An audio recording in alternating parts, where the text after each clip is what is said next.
بسم اللہ الرحمن الرحیم۔ شروع اللہ کا نام لے کر جو بڑا مہربان نہایت رحم والا ہے۔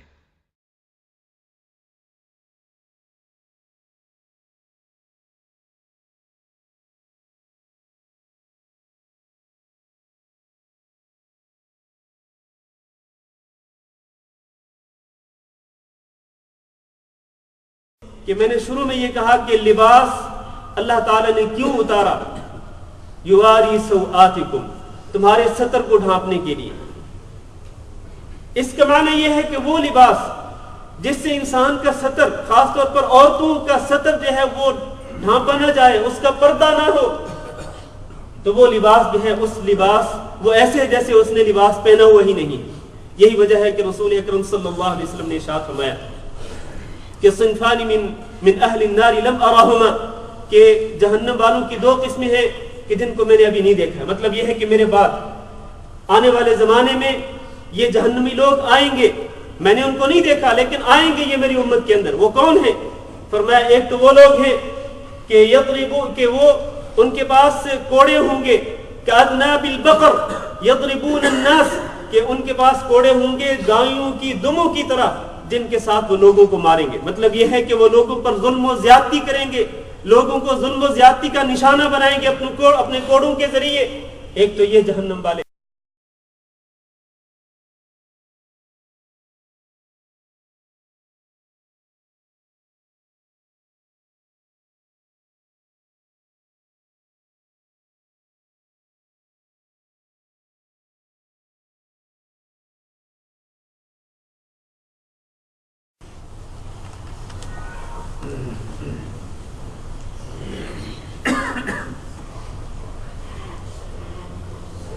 الحمد لله نحمده ونستعينه ونستغفره ونعوذ بالله من شرور أنفسنا ومن سيئات أعمالنا، من يهده الله فلا مضل له ومن يضلل فلا هادي له، وأشهد أن لا إله إلا الله وحده لا شريك له، وأشهد أن محمدا عبده ورسوله۔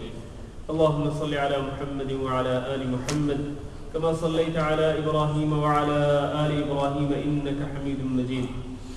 اللهم بارك على محمد وعلى آل محمد كما باركت على إبراهيم وعلى آل إبراهيم إنك حميد مجيد۔ يا أيها الذين آمنوا اتقوا الله حق تقاته ولا تموتن إلا وأنتم مسلمون۔ يا أيها الناس اتقوا ربكم الذي خلقكم من نفس واحدة وخلق منها زوجها وبث منهما رجالا كثيرا ونساء، واتقوا الله الذي تساءلون به والأرحام إن الله كان عليكم رقيبا۔ يا أيها الذين آمنوا اتقوا الله وقولوا قولا سديدا يصلح لكم أعمالكم ويغفر لكم ذنوبكم، ومن يطع الله ورسوله فقد فاز فوزا عظيما۔ أما بعد فإن خير الحديث كتاب الله، وخير الهدي هدي محمد صلى الله عليه وسلم، وشر الأمور محدثاتها، وكل محدثة بدعة، وكل بدعة ضلالة، وكل ضلالة في النار۔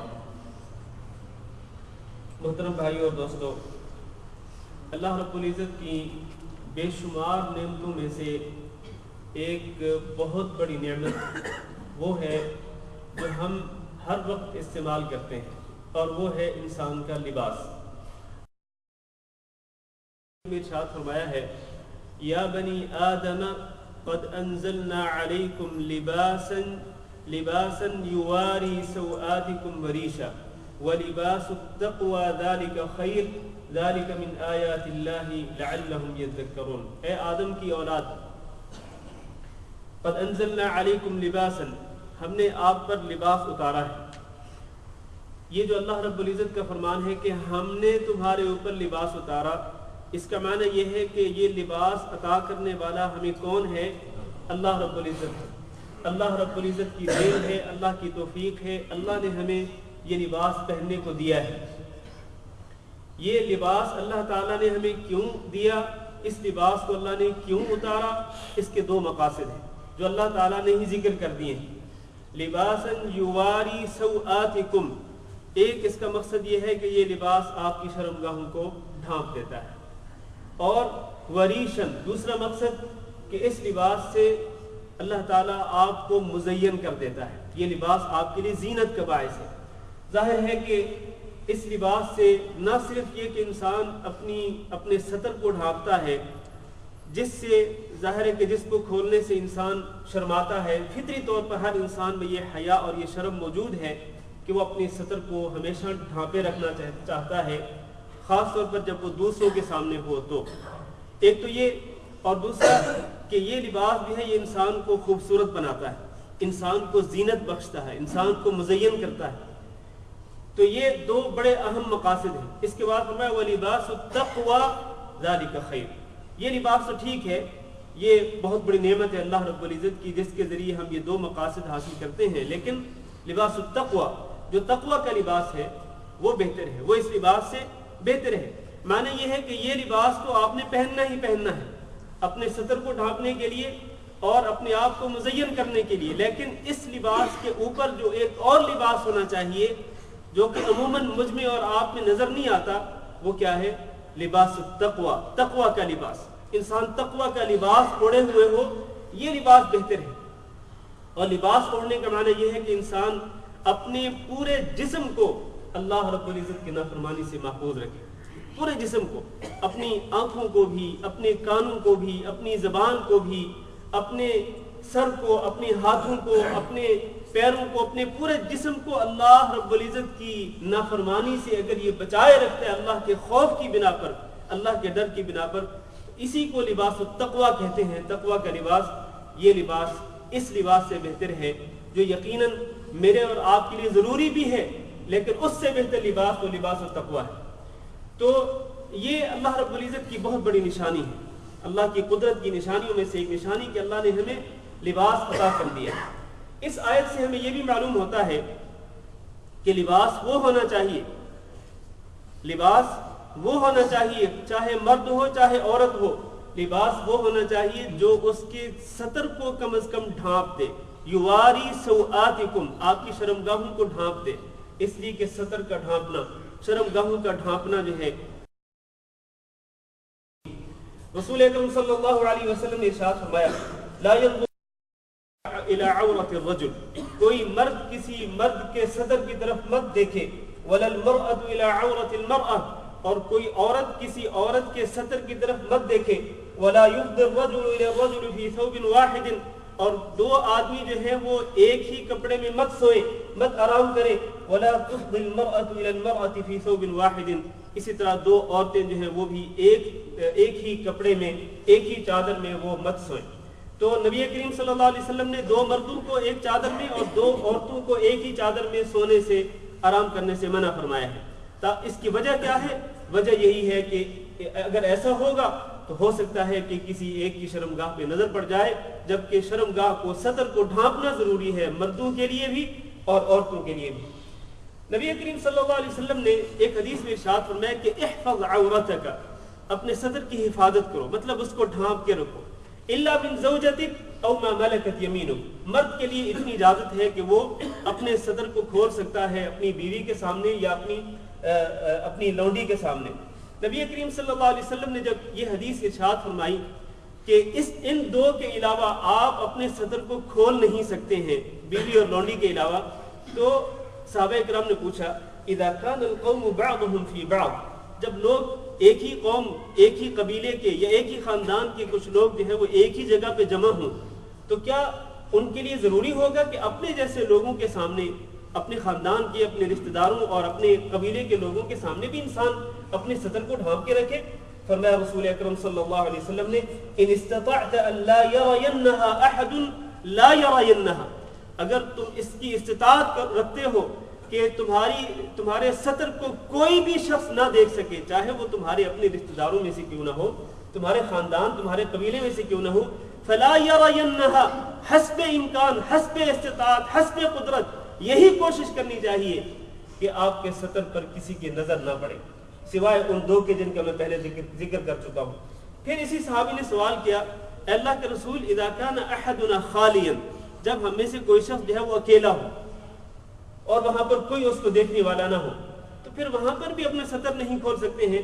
فرمایا رسول اکرم صلی اللہ علیہ وسلم نے اللہ احق ان یستحیا منہ من الناس، اللہ رب العزت زیادہ حق رکھتا ہے اس بات کا کی جائے اس سے حیا کرتے ہوئے، اس وقت بھی جب آپ اکیلے ہوں تو اس وقت بھی اپنے صدر کو ڈھانپے رکھے۔ لوگوں کی نسبت اللہ تعالیٰ اس کا زیادہ حق رکھتا ہے کہ اس سے آپ شرم کریں۔ لہٰذا جب انسان اکیلا ہو تو وہاں بھی انسان کو یہی کوشش کرنی چاہیے، الا یہ کہ انسان کو اگر حاجت ہو، ضرورت ہو کہ جس کے بغیر چارہ نہیں، وہاں پر پھر احکامات جو ہے وہ دوسرے ہوتے ہیں، بدل جاتے ہیں۔ مرد کا سطر کتنا ہے جس کا ڈھانپنا ضروری ہے اس لباس کے ذریعے؟ مرد کا سطر ناف سے لے کر کے اس کے گھٹنوں تک، ناف سے لے کر گھٹنوں تک اس سطر کو ڈھانپنا ضروری ہے مرد کے لیے، مردوں کے سامنے بھی، عورتوں کے سامنے بھی۔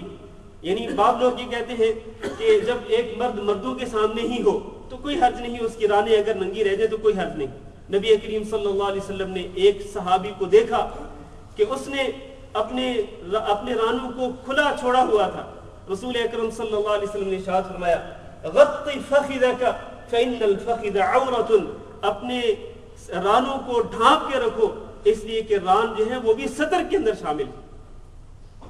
اور خاص طور پر ہم دیکھتے ہیں کہ بعض کھیلوں میں کھلاڑی جو ہیں وہ اس طرح کا لباس پہنتے ہیں کہ ان کے ران جو ہے وہ ننگے ہوتے ہیں، اور گھر میں بیٹھے ہوئے لوگ میچ دیکھ رہے ہوتے ہیں، مرد بھی عورتیں بھی، ران ننگے ہوتے ہیں۔ نہایت بے شرمی اور بے غیرتی کا مقام ہے اس طرح کہ انسان جو ہے وہ اپنے رانوں کو اس نے ننگا چھوڑا ہوا ہو اور لوگ اس کو کھلے طور پر دیکھ رہے ہوں۔ اس سے رسول اکرم صلی اللہ علیہ وسلم نے منع فرمایا۔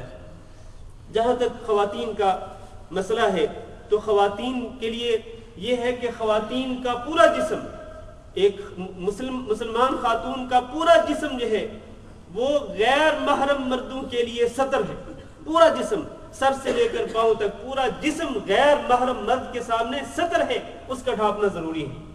اور جہاں تک محرم کا تعلق ہے تو ایک عورت اپنے محرم مردوں کے سامنے، مثلا اس کا باپ ہے، اس کا بیٹا ہے، اس کا بھائی ہے، اس کا بھتیجا ہے، اس کا بھانجا ہے، اس کا ماموں ہے، اس طرح کے جو اس کے محارم ہیں، اپنے محرم کے سامنے وہ بعض اعضائے زینت کو کھول سکتی ہے، مثلا چہرہ ہے، ہاتھ ہے، پاؤں ہے، گردن ہے، اس کو کھول سکتی ہے اپنے محرم مردوں کے سامنے۔ اللہ تعالیٰ نے قرآن مجید میں ارشاد فرمایا قل للمؤمنات یغضضن من ابصارهن ويحفظن فروجهن ولا يبدين زینتهن، ان مومنہ عورتوں کو کہہ دیجئے کہ یہ اپنی نظروں کو جھکا کے رکھیں، اپنے سطر کو ڈھانپ کے رکھیں، اپنی زینت کو ظاہر نہ کریں، الا ما ظہر منها، ہاں جو زینت کے اعضاء میں سے کوئی عضو اگر خود بخود ظاہر ہو جائے، مثلا یہ چہرہ ہے، ہاتھ ہے، کوئی حرج نہیں ہے۔ وَلْيَضْرِبْنَ بِخُمُرِهِنَّ عَلَى جُيُوبِهِنَّ، اوڑھنیوں کو اوڑھ کے رکھیں اور خاص طور پر اپنے سینوں کو چھپا کے رکھیں۔ وَلَا يُبْدِينَ زِينَتَهُنَّ، اور اپنی زینت کو مت ظاہر کریں۔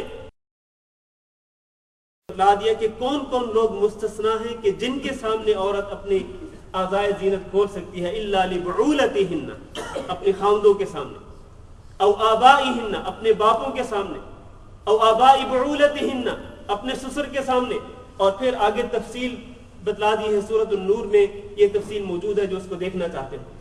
تو ان کو چھوڑ کر جن کو اللہ تعالیٰ نے مستثنا قرار دے دیا اور وہ محرم ہے، محرم مردوں کو چھوڑ کر غیر محرم مردوں کے سامنے عورت کے لیے قطعاً جائز نہیں کہ وہ اپنی زینت کو ظاہر کرے، زینت کو چھپانا ضروری ہے۔ اور یہاں ایک بات اور بھی ذکر کر دو، اور وہ یہ ہے کہ میں نے شروع میں یہ کہا کہ لباس اللہ تعالیٰ نے کیوں اتارا؟ یواری سوآتکم، تمہارے سطر کو ڈھانپنے کے لیے۔ اس کا معنی یہ ہے کہ وہ لباس جس سے انسان کا سطر، خاص طور پر عورتوں کا سطر جو ہے وہ ڈھانپا نہ جائے، اس کا پردہ نہ ہو، تو وہ لباس جو ہے اس لباس وہ ایسے جیسے اس نے لباس پہنا ہوا ہی نہیں۔ یہی وجہ ہے کہ رسول اکرم صلی اللہ علیہ وسلم نے ارشاد فرمایا کہ صنفان من اہل النار لم اراہما، کہ جہنم والوں کی دو قسمیں ہیں کہ جن کو میں نے ابھی نہیں دیکھا ہے۔ مطلب یہ ہے کہ میرے بعد آنے والے زمانے میں یہ جہنمی لوگ آئیں گے، میں نے ان کو نہیں دیکھا لیکن آئیں گے یہ میری امت کے اندر۔ وہ کون ہیں؟ فرمایا ایک تو وہ لوگ ہیں کہ یضربو، کہ وہ ان کے پاس کوڑے ہوں گے، کأذناب البقر یضربون الناس، کہ ان کے پاس کوڑے ہوں گے گایوں کی دموں کی طرح جن کے ساتھ وہ لوگوں کو ماریں گے. مطلب یہ ہے کہ وہ لوگوں پر ظلم و زیادتی کریں گے, لوگوں کو ظلم و زیادتی کا نشانہ بنائیں گے اپنے کوڑوں کے ذریعے. ایک تو یہ جہنم والے, اور دوسرا نساء کاسیات عاریات مائلات ممیلات, وہ عورتیں جنہوں نے بظاہر لباس پہنا ہوا ہوگا لیکن لباس پہنے ہوئے بھی وہ برہنہ معلوم ہوگی. نساء کاسیات عاریات, اس کا معنی کیا ہے؟ معنی یہ کہ لباس تو پہنا ہوا ہے لیکن یا تو وہ لباس بہت مختصر ہے کہ وہ پورے جسم کو ڈھانپ نہیں رہا, یا پھر وہ لباس اس قدر باریک ہے کہ اس لباس کے اندر سے اس کے اعضائے زینت لوگوں کو دکھلائی دے رہے ہیں. برہنہ لباس پہنے ہوئے عورتیں جو ہیں مائلات ممیلات, وہ خود مردوں کی طرف مائل ہوں گی اور مردوں کو اپنی طرف مائل کریں گی. فرمایا رسول اکرم صلی اللہ علیہ وسلم نے, یہ اس قسم کی جو خواتین ہیں لا یجدن ریح الجنت, یہ لا يدخلن الجنت ولا یجدن ریحها, یہ جنت میں داخل نہیں ہوں گی, اور داخل ہونا تو دور کی بات, لا یجدن ریحها, یہ جنت کی خوشبو تک نہیں پائیں گی. حالانکہ جنت کی خوشبو جو ہے وہ 500 میل کی مسافت پر محسوس کی جا سکے گی, اس کے باوجود اتنی عمدہ اور اتنی اچھی خوشبو جنت کی وہ ان بدبخت اور بد نصیب عورتوں کو نصیب نہیں ہوگی کہ جو لباس پہنے ہوئے بھی نیم برہنہ معلوم ہوگی. اور آج ہم دیکھتے ہیں یہ چیز, رسول اکرم صلی اللہ علیہ وسلم نے تو فرمایا کہ میں نے ان کو نہیں دیکھا, یعنی آپ کے زمانے میں اس طرح کی خواتین نہیں تھی. آپ کے دور میں تو وہ خواتین تھیں جو بڑی پاک باز, بڑی باحیا تھی, اور ان خواتین میں سے ایک حضرت ام سلمہ رضی اللہ تعالیٰ عنہ. جب رسول اکرم صلی اللہ علیہ وسلم نے ارشاد فرمایا کہ مردوں کے لیے, آپ نے فرمایا کہ مردوں کے لیے جائز نہیں کہ وہ اپنے ٹخنوں, تو ام سلمہ نے کہا کہ عورتیں کیا کریں جب ٹخنوں سے نیچے کپڑا لٹکانا حرام ہے اور اس کی اتنی بڑی سخت وعید ہے, عورتیں کیا کریں؟ فرمایا رسول اکرم صلی اللہ علیہ وسلم نے یرخین شبرا, کہ وہ ٹخنوں سے نیچے ایک بالشت اپنے کپڑے کو لٹکائیں. اب ام سلمہ رضی اللہ تعالیٰ نے کیا کہتی ہیں, ان کی غیرت اور ان کے شرم و حیا کی داد دیجئے کہ ٹخنوں سے نیچے ایک بالشت کپڑا لٹکانے کے باوجود بھی کہتی ہیں کہ پھر تو ان کا جسم جو ہے وہ ظاہر ہو جائے گا, ان کا جسم ظاہر ہو جائے گا. فرمایا اذن یرخین ذراعا, اگر ایک بالشت نیچے ٹخنوں سے نیچے کپڑا لٹکانے کے باوجود بھی اس کے جسم کا کوئی ایک حصہ نظر آتا ہے تو پھر وہ ایک ہاتھ جو ہے وہ کپڑا نیچے لٹکا. یہ ہے وہ پاک باز اور باشرم اور معزز اور باوقار خواتین جو جسم کا ایک حصہ, بال کے برابر حصہ بھی ظاہر ہونا لوگوں کے سامنے برداشت نہیں کرتے تھے. لیکن آج اس غیرت اور اس شرم و حیا کا فقدان ہے. ولا حول ولا قوت الا باللہ. بہت کم خواتین اسلام ہیں کہ جن میں یہ شرم و حیا موجود ہے, ورنہ آج آپ دیکھیں باہر بازار میں آپ کو معلوم ہے جو کچھ ہو رہا ہے, جس طرح کا لباس عورتیں پہنتی ہیں. تو یہ وہ خواتین ہیں کہ جو لباس پہنے ہوئے بھی نیم برہنہ معلوم ہوتی ہیں. رسول اکرم صلی اللہ علیہ وسلم نے ایسی ہی خواتین کے بارے میں فرمایا کہ یہ جنت میں داخل ہونا تو دور کی بات, یہ جنت کی خوشبو تک نہیں پا سکیں گے. خلاصہ یہ ہے کہ لباس جو ہے یہ اللہ تعالیٰ نے ستر ڈھانپنے کے لیے نازل کیا ہے. مردوں کو بھی اپنا ستر ڈھانپنا ہے اور عورتوں کو بھی محرم مردوں کے سامنے ڈھانپنا ہے اور اس کا پردہ کرنا ہے, حتیٰ کہ چہرے کا پردہ کرنا بھی ضروری ہے. یہاں ایک اور بات بھی عرض کر دوں کہ اللہ تعالیٰ نے اگر انسان کو ہمت دی ہو تو پھر انسان کو اچھا اور صاف ستھرا خوبصورت لباس پہننا چاہیے. یہ اللہ رب العزت کی نعمت ہے اور اس نعمت کا اثر انسان کے جسم پر ظاہر ہونا چاہیے. ایک صحابی رسول اکرم صلی اللہ علیہ وسلم کے پاس حاضر ہوئے اور انہوں نے کچھ حقیر قسم کا لباس پہنے ہوا تھا. رسول اکرم صلی اللہ علیہ وسلم نے پوچھا الک مال, تمہارے پاس مال ہے؟ قال نعم. صحابی نے کہا ہاں اللہ کے رسول مال ہے میرے پاس. آپ نے پوچھا من ای المال, کون سا مال ہے تمہارے پاس؟ کہا قد آتانی اللہ من الابل والغنم والخیل والرقیق, اللہ تعالیٰ نے مجھے ہر قسم کا مال دیا ہے. اللہ نے اونٹ بھی دیے ہیں, بکریاں بھی دی ہیں, گھوڑے بھی دیے ہیں, اللہ نے غلام بھی دیے ہیں. اور یہی اس وقت جو ہوتا تھا, یہی اونٹ, گھوڑے اور یہ بکریاں اور یہ غلام, یہ سب سے بہتر اور سب سے اچھا مال ہوتا تھا اس دور کے مطابق. تو اس صحابی نے کہا کہ اللہ نے مجھے ہر قسم کا مال دیا ہے. رسول اکرم صلی اللہ علیہ وسلم فرمایا اذا آتاك الله مالا فليرى اثر نعمته عليك وكرامته, اللہ تعالیٰ نے جب آپ کو مال دے دیا ہے تو اس مال کا اثر تمہارے جسم کے اوپر ظاہر ہونا چاہیے کہ اللہ نے تمہیں واقعتاً مال دیا ہے. مطلب یہ کہ اللہ نے جب ہمت دی ہے تو پھر اچھا لباس پہنو. یہ کیا تم نے گھٹیا سا لباس پہنا ہوا ہے؟ صاف ستھرا اچھا لباس جو انسان کے جسم کو مزین کر دیتا ہے, انسان کو خوبصورت بناتا ہے, وہ لباس پہنو. لہذا اس طرح انسان کو کرنا چاہیے اگر اللہ نے ہمت دی ہو. ورنہ اگر اللہ نے ہمت نہیں دی, انسان فقیر ہے, پھر بھی انسان کو کوشش کرنی چاہیے کہ صاف ستھرا لباس پہنے, چاہے وہ پرانا کیوں نہ ہو. لیکن یہاں ایک بات بڑی اہم ہے, اللہ نے ہمت دی ہے, لباس تو اچھا پہننا چاہیے, لیکن 5 چیزیں ایسی ہیں کہ جن سے بچنا ضروری ہے. آج کا ہمارا موضوع یہی ہے, آداب اللباس, لباس کے آداب. 5 چیزیں ایسی ہیں کہ جن سے بچنا لباس کے معاملے میں ضروری ہے. پہلی چیز ہے کہ اسراف سے بچنا ہے, فضول خرچی سے بچنا ہے. اللہ تعالیٰ نے فضول خرچی سے منع فرمایا ہے, کھانے پینے میں بھی اور لباس پہننے میں بھی. رسول اکرم صلی اللہ علیہ وسلم کے ارشاد گرامی ہے, کلوا واشربوا وتصدقوا, کھاؤ پیو اور صدقہ کرو. مطلب یہ کہ صرف کھاؤ پیو ہی نہیں, اپنے لیے ہی نہیں, بلکہ صدقہ بھی کیا کرو, دوسروں کو بھی کھلایا کرو. والبسوا, اور لباس بھی پہنو. لیکن کس چیز سے بچنا ہے؟ فرمایا فی غیر اسراف ولا مخیلہ. ایک تو اسراف نہیں کرنا, فضول خرچی نہیں کرنی اپنے لباس کے معاملے میں. فضول خرچی بہت لوگ کرتے ہیں, مردوں میں بھی اور عورتوں میں بھی بہت فضول خرچی ہوتی ہے, خاص طور پر لباس کے معاملے میں. لہذا فضول خرچی سے بچنا چاہیے. اس سے رسول اکرم صلی اللہ علیہ وسلم نے منع فرمایا. اللہ نے فرمایا والذین اذا انفقوا لم يسرفوا ولم يقتروا وكان بين ذلك قواما. عباد الرحمن کی صفات میں سے ایک صفت یہ کہ جب وہ خرچ کرتے ہیں تو وہ میانہ روی اختیار کرتے ہیں, نہ ہی وہ بہت زیادہ فضول خرچی کرتے ہیں اور نہ بہت زیادہ کنجوسی اور بخل کرتے ہیں, بلکہ میانہ روی, درمیانہ راستے اختیار کرتے ہیں.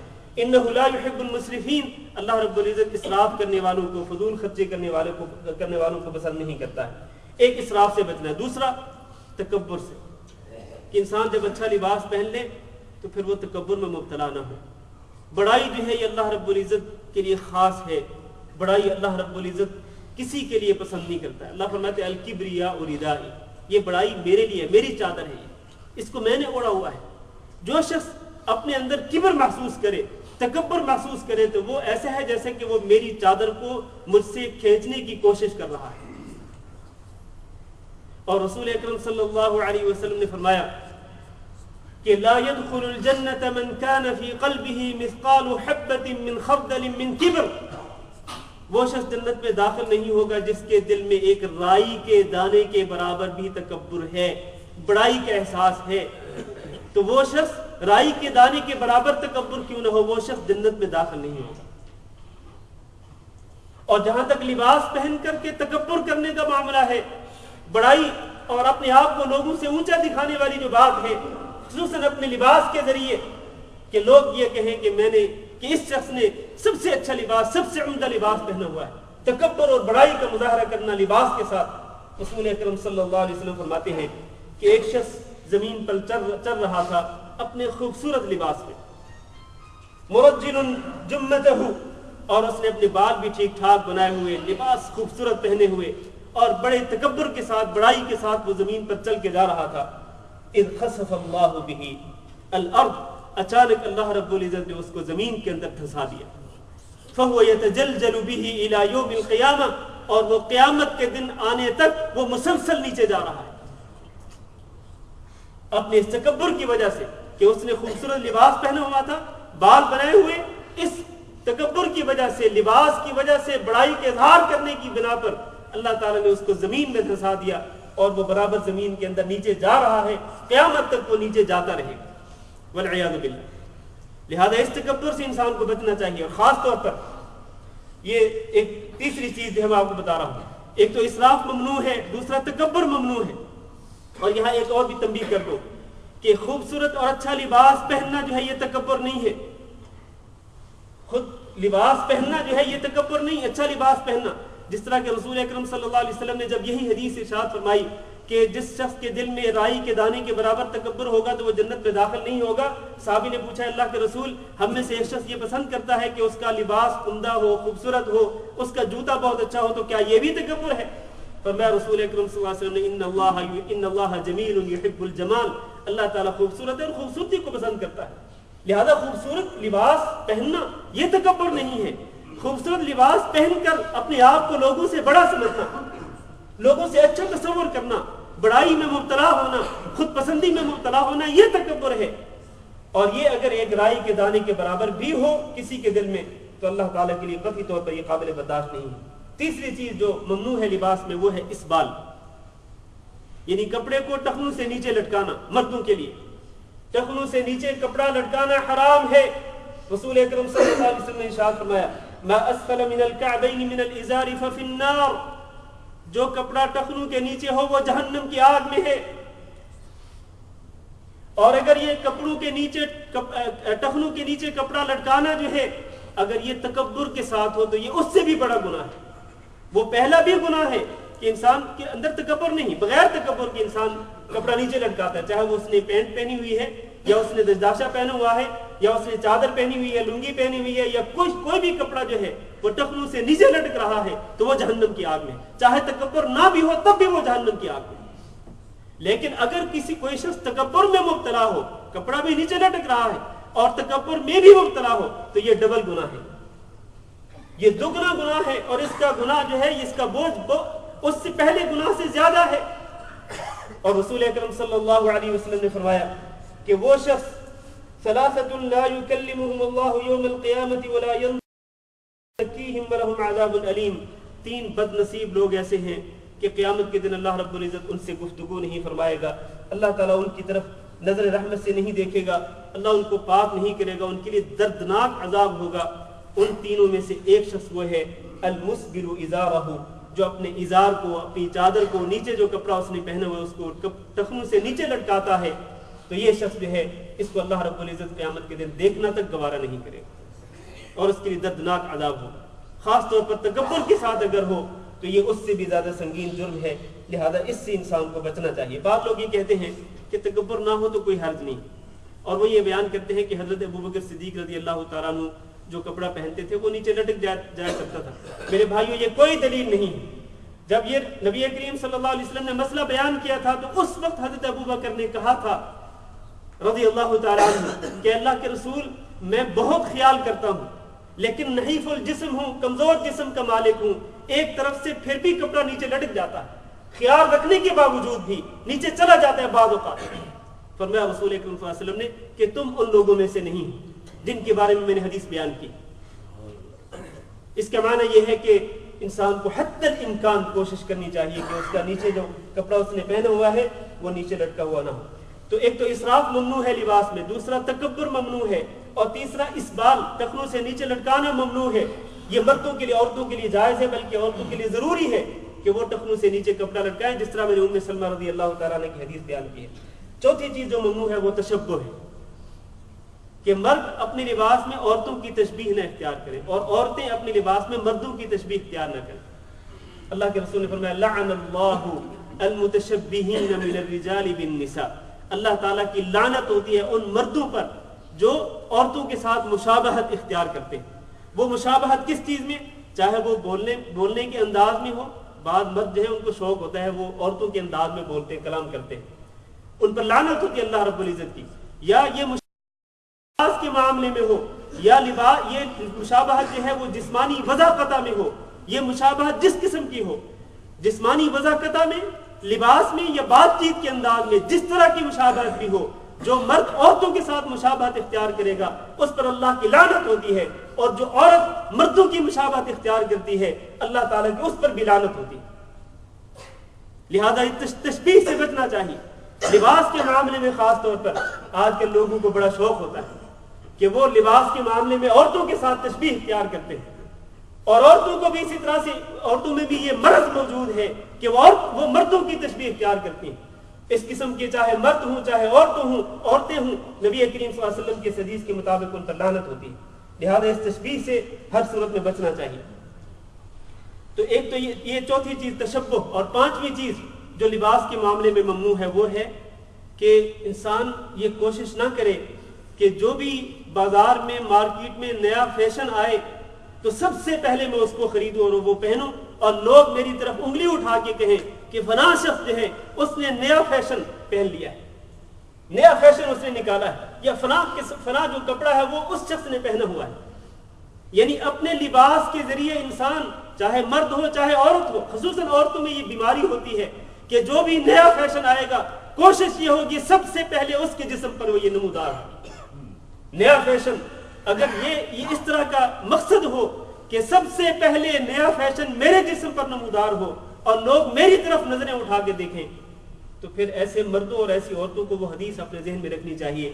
رسول اکرم صلی اللہ علیہ وسلم نے فرمایا من لبس ثوب شہرت فی الدنیا، جو شخص دنیا کے اندر شہرت والا لباس پہنے گا، مطلب وہ لباس جو اس کو مشہور کر دے لوگوں کے اندر کہ اس نے فلاں فیشن پہنا ہوا ہے، یا فلاں رنگ کا کپڑا پہنا ہوا ہے، یا فلاں قسم کا کپڑا اس نے پہنا ہوا ہے، جو اس شخص اس طرح کا لباس پہنے گا دنیا میں، البسہ اللہ ثوب مذلۃ یوم القیامہ، اللہ تعالیٰ اس کو قیامت کے دن ذلت کا لباس پہنائے گا والعیاذ باللہ. لہذا یہ 5 چیزیں میرے عزیز بھائیوں ممنوع ہیں، 5 چیزیں ممنوع ہیں. یہاں 2 مسئلے میں عرض کر دوں اختصار کے طور پر. ایک مسئلہ یہ ہے کہ بعض لوگ اپنے گھروں کے اندر ایسے تکیے رکھتے ہیں یا ایسی بیڈ شیٹس رکھتے ہیں کہ جن پر جانوروں کی تصویریں ہوتی ہیں، انسانوں کی تصویریں یا کسی بھی ذی روح چیز کی تصویریں ہوتی ہیں. تو میرے بھائیوں اس طرح کی جو چادریں ہوتی ہیں یا اس طرح کی جو تکیے ہوتے ہیں یہ قطعاً درست نہیں.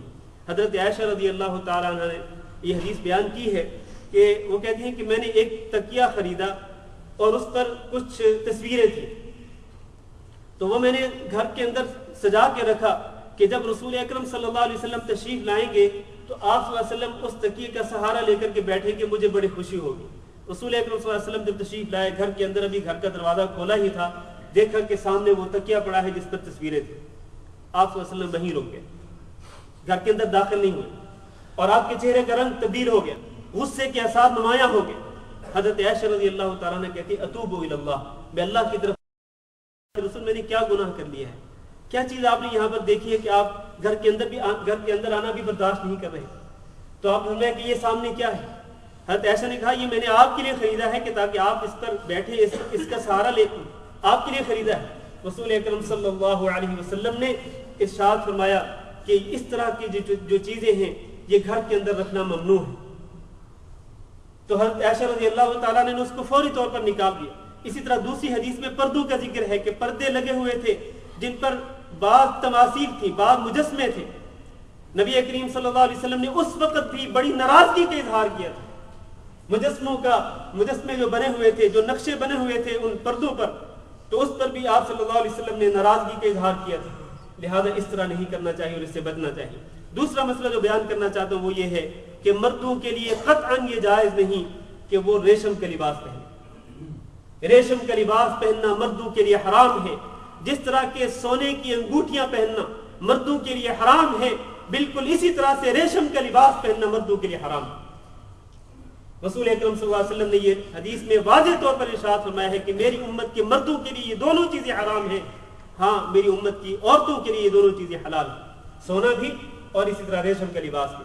لہذا ان تمام احکامات کا ہمیں اپنے لباس کے معاملے میں خیال رکھنا چاہیے. اللہ تعالیٰ سے دعا ہے کہ اللہ ہم سب کو ان احکامات کی پابندی اختیار کرنے کی توفیق دے، اور اللہ ہمیں حق بات کو سمجھنے کی اور اس پر عمل کرنے کی توفیق دے.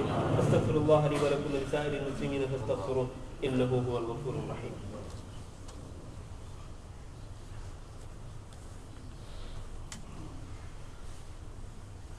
إن الحمد لله نحمده ونستعينه ونستغفره ونعوذ بالله من شرور أنفسنا ومن سيئات أعمالنا من يهده الله فلا مضل له ومن يضلل فلا هادي له وأشهد أن لا إله إلا الله وحده لا شريك له وأشهد أن محمدا عبده ورسوله. اللهم صل على محمد وعلى آل محمد كما صليت على إبراهيم وعلى آل إبراهيم إنك حميد مجيد. اللهم بارك على محمد وعلى آل محمد كما باركت على إبراهيم وعلى آل إبراهيم إنك حميد مجيد. أما بعد، عزیز بھائی اور دوستو، آج ہمیں جو موضوع دیا گیا تھا وزارت الاوقاف کی طرف سے، اس کے 2 حصے، احکام اللباسی والزینت. ایک تو لباس کے احکام اور دوسرا زینت کے احکام. لباس کے احکامات آپ نے سن لیے ہیں جو نہایت اختصار کے ساتھ میں نے ذکر کیا، ورنہ اگر تفصیلات میں جاتے تو یقیناً اور وقت اس پر صرف ہوتا. اس موضوع کا جو دوسرا حصہ ہے وہ زینت ہے کہ زینت کے احکام کیا ہیں. میرے عزیز بھائیوں، نہایت اختصار کے ساتھ